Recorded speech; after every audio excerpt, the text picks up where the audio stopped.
Good afternoon, New York, and the rest of our listeners around the globe. My name is June Stoyer, and I'm the host of the Organic View radio show. Our podcast is available on iTunes, Zune, and you can also visit our website at www.theorganicview.com. If you'd like to be on the show or would like to find out about sponsorship opportunities, please contact us at questions@theorganicview.com. Today's show is sponsored by Eden Foods, the most trusted name in certified organic clean food.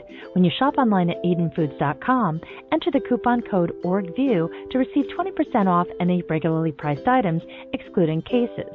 For other promotional offers, please visit theorganicview.com's website.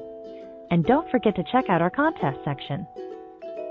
On today's show, Tom and I are going to talk about something that we've touched upon in previous segments, but it's something that we feel that we should give a little bit more attention to, and that's censorship. While most people think that social media is something that's free, filled with all sorts of information that's factual, because there's so many different news sources and other things that you may not be able to find in the news, it's turning out that if you want to play, you've got to pay. And that's the bottom line. So many activists are being censored. So I'd like to welcome to the show my co-host, Colorado beekeeper Tom Theobald. Good afternoon, Tom. Good afternoon, June. You know, Tom, it's very disturbing when you think about freedom of speech. It's something that we think we have, but do we really have it?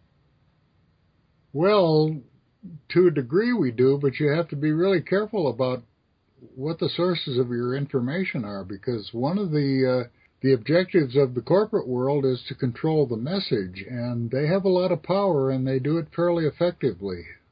If you look at some of the things that have been going on within the beekeeping community, it doesn't necessarily make mainstream media. What they might do is mention something briefly in passing, but many crucial events that have taken place have never made it beyond the local town news.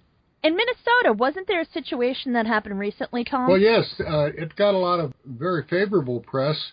What was it?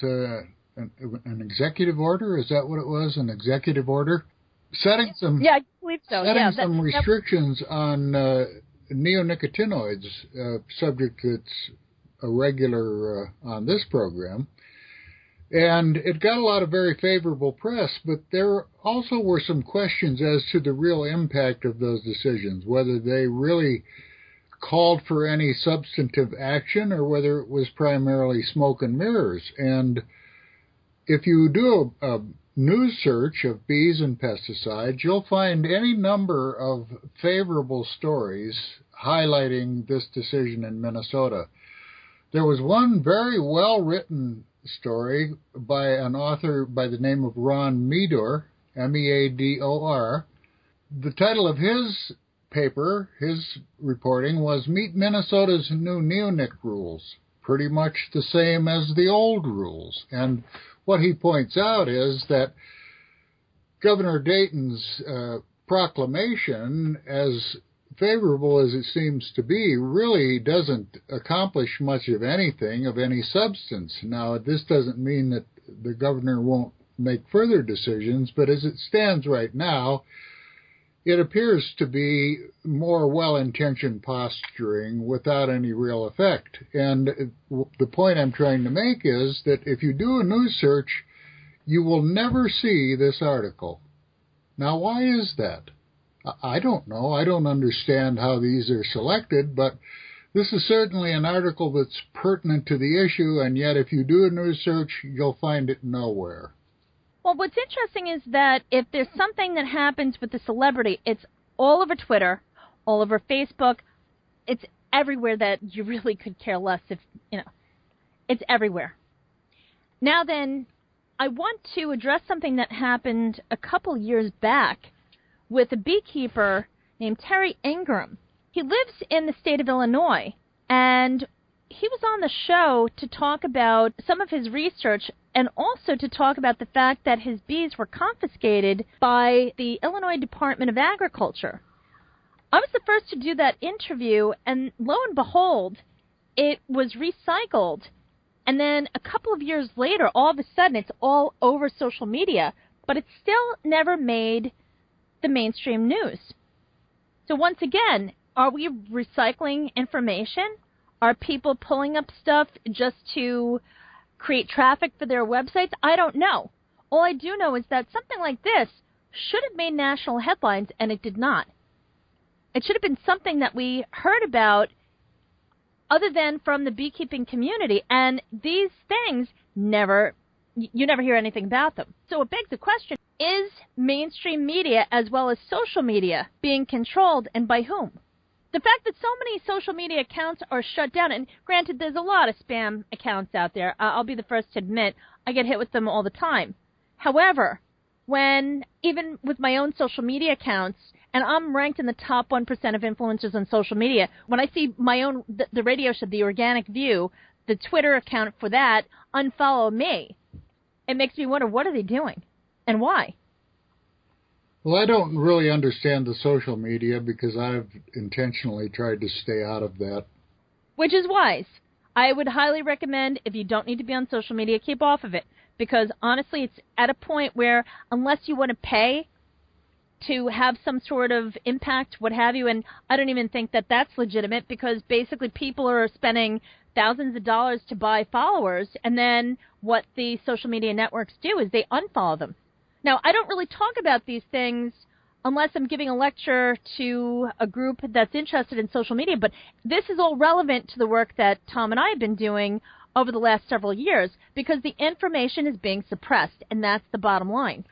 I think a good example is what we're seeing with the USDA and the EPA and their response to the presidential proclamation calling for a task force. They've heavily emphasized habitat improvement, but they very carefully have diverted attention away from any assessment of the level of poisoning of the environment. And the evidence is that it's been massive, and that their decisions are what have brought us to this environmental disaster. But I just saw something just 2 hours ago that was sent to me by a correspondent.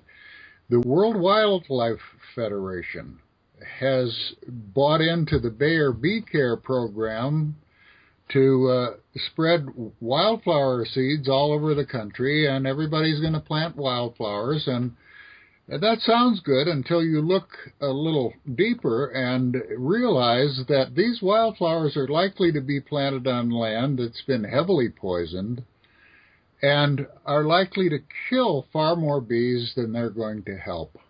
And that's part of the manipulation of the message. I think, unfortunately, though, for these large corporations, because of programs just like this and other discussion, people are wising up to this.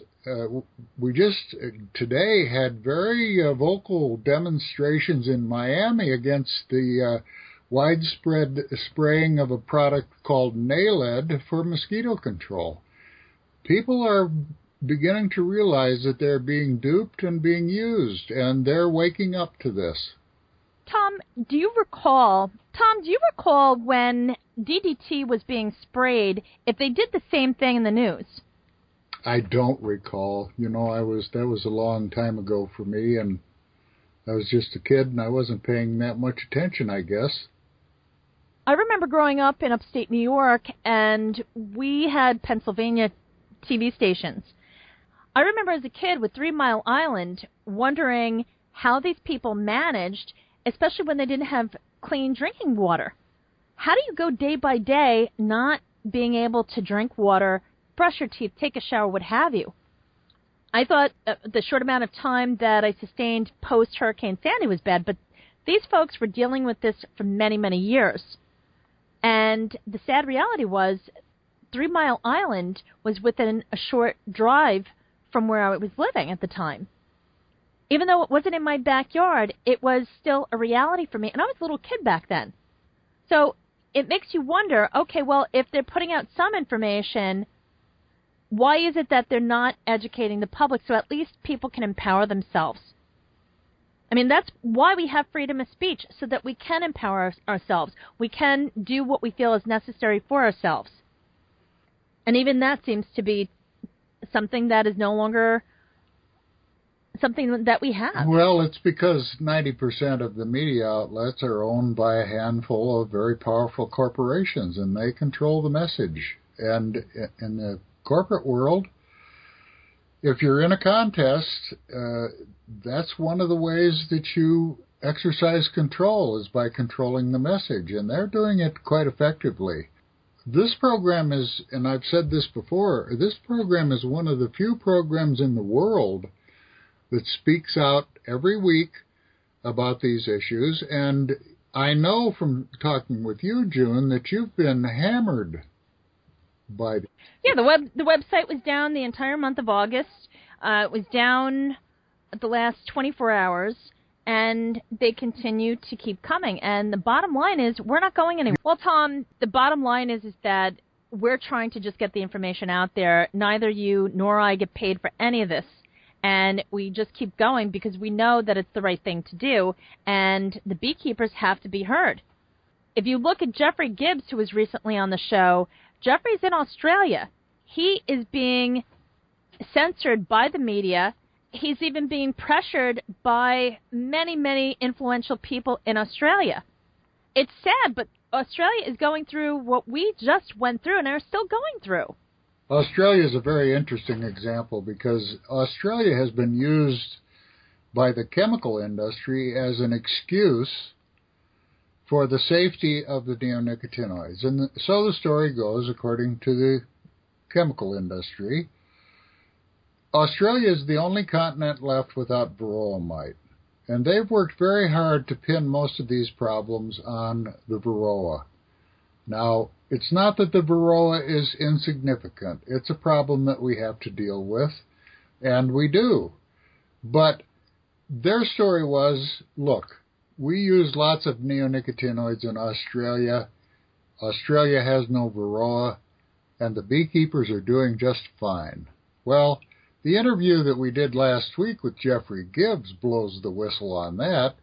It is not just fine, and Jeffrey thinks that the problems that they're having in Australia, and have had for many years now, are even worse than we're seeing in other parts of the world, including the United States. From what I understand, Tom, Jeffrey also shared with us the fact that industry is making the same type of efforts down there as they have been over here to give the illusion that it's a safe chemical for bees. They're very concerned about the health of bees, and they're going above and beyond to make sure that everything is being done that can possibly be done for the health of bees. This is coming from somebody who is extremely influential in Australia. And folks, I just want to mention one quick thing. These shows that we record each week, our guests are people from the beekeeping community or are scientists that have been doing research for a number of years, are highly respected, and their research has been peer-reviewed and published. So this isn't based upon our own opinions. This is based upon what is actually happening. So I just wanted to mention that. Well, there's overwhelming evidence of the role that these neonicotinoids are playing in the problems that the bees are having, and in much wider parts of the environment. And Jeffrey Gibbs goes into great detail about the things that are being lost in Australia, and it's like looking in a mirror. He was talking about the magpies and their parrot population and their bat population. All of these are dramatically declining, as they are in much of the rest of the world. And the key factor in these losses are the neonicotinoids. You have to understand that here in the United States, these neonicotinoids represent the equivalent of billions of pounds of DDT in their toxic effect. They're 5,000 to 10,000 times more toxic than DDT. They're used over millions of acres. They're water-soluble, they migrate with the groundwater, and they last for years. And they're being found everywhere that they've been looked for, and the only people who aren't looking for them are the EPA and the USDA. They're doing everything they can to cover this up and beat the drum for habitat improvement. And that habitat is not going to be an improvement. Those are going to be killing fields, because I think it's clear that much of the United States real estate has been heavily poisoned with these neonicotinoids, whether it's farmland or suburban land or urban land. And they're very carefully trying to divert our attention away from that. And for the most part, for many people, that may be the case, but there is a growing number of people that are well aware of what's going on. They've heard of the word neonicotinoid. They understand what they do. And that is a message that is actually starting to spread throughout Australia. Granted, they may not be as familiar with what's going on as we are here. However, people are starting to wake up, Tom. I really think they are. There was a congressional briefing this afternoon on the health effects of the neonicotinoids, and I haven't heard what the results were. I'm hoping that it was recorded and we'll be able to listen to it. It was not on the internet, so we couldn't listen in that way, but maybe we'll have something to say about that next week. What are the health concerns? These neonicotinoids are everywhere. Well, the main thing is that the government really needs to start looking into these things, and the agencies that are assigned to these very issues need to start doing their job instead of being nothing more than a marketing arm for industry. So, Tom, I just want to say thank you so much for joining me today. And, folks, tune in next week as Tom and I continue the discussion. We do the best we can, so stay tuned, and I really appreciate the people who take the time to listen to what we have to say. It's very important. Folks, if you have any questions for us, please write to us at questions@theorganicview.com. Thank you for tuning in. This has been June Stoyer with the Organic View Radio Show. Have a great afternoon.